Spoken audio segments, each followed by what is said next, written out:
নমস্কার বন্ধুরা, আমি সুস্মিতা। সুস্মিতা ক্রিয়েশনে আপনাদের সবাইকে স্বাগত জানাই। আজ বানাচ্ছি বাঙালির প্রিয় বাসন্তী পোলাও, আর এই রেসিপিটা আপনাদের সাথে আমি শেয়ার করছি। একদম ঝরঝরে, কোনো রকম দলা পাকিয়ে যাবে না। এই রেসিপিটা একবার দেখে ট্রাই করে দেখতে পারেন, আশা করছি ভালো লাগবে। চলুন তাহলে রেসিপিটা শুরু করি। বাসন্তী পোলাও বানানোর জন্য প্রথমেই নিয়ে নিচ্ছি বাসমতি চাল। এখানে আমি 2 কাপ পরিমাণে বাসমতি চাল নিয়ে নিচ্ছি। এবার আমি চালটাকে পরিষ্কারভাবে ধুয়ে নেব। চেষ্টা করবেন বাজার থেকে যখন বাসমতি চাল কিনবেন তখন 1 থেকে 2 বছরের পুরনো কিনে নেওয়ার।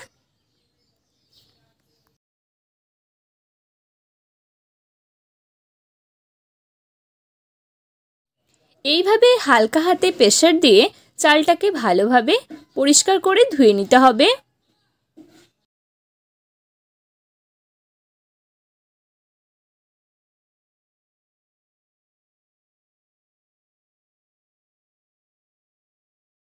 তিন থেকে 4 বার পরিষ্কার করে জল পাল্টে চালটাকে ভালোভাবে ধুয়ে নিতে হবে। চাল ভালোভাবে ধুয়ে নেওয়া হয়ে গেলে দুটো থালায় এভাবে করে ছড়িয়ে দিতে হবে।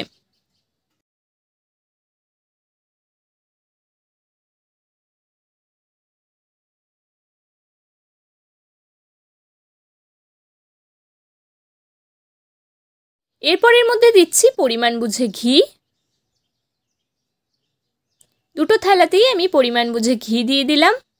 আর দিচ্ছি সামান্য করে আদা বাটা, হলুদ গুঁড়ো পরিমাণ বুঝে, আর সামান্য গরম মশলা গুঁড়ো দিয়ে সব কিছুকে একসাথে মিশিয়ে নিচ্ছি।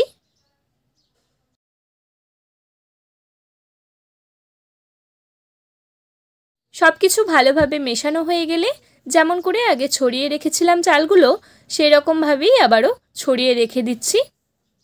এরপর একটা কড়াই বসিয়ে কড়াই পরিমাণ বুঝে তেল দিয়ে এর মধ্যে কাজু কিশমিশ দিয়ে ভালোভাবে কাজু কিশমিশগুলোকে ভেজে নিচ্ছি। এগুলো ভাজা হয়ে গেলে তুলে রেখে দিচ্ছি। এরপর ওই তেলের মধ্যেই চাল দিয়ে দিচ্ছি, আর এর মধ্যে দিচ্ছি তেজপাতা, এলাচ, দারুচিনি, লবঙ্গ। এরপর সব কিছুকে ভালো করে ভেজে নিচ্ছি।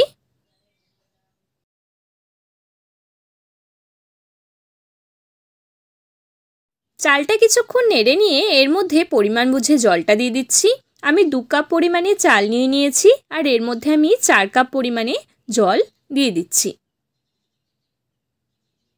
এরপর দিচ্ছি পরিমাণ বুঝে নুন। নুনটা কিন্তু খুব বেশি পরিমাণে দেওয়া যাবে না, সামান্য পরিমাণে নুন দিয়ে এটাকে ঢাকনা দিয়ে কিছুক্ষণ সেদ্ধ হতে দিচ্ছি।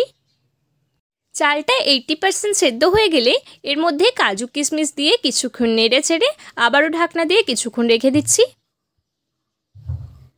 তারপর ঢাকনা খুলে এর মধ্যে পরিমাণ বুঝে চিনি দিয়ে দিচ্ছি। এরপর একটু নাড়াচাড়া করে দিচ্ছি।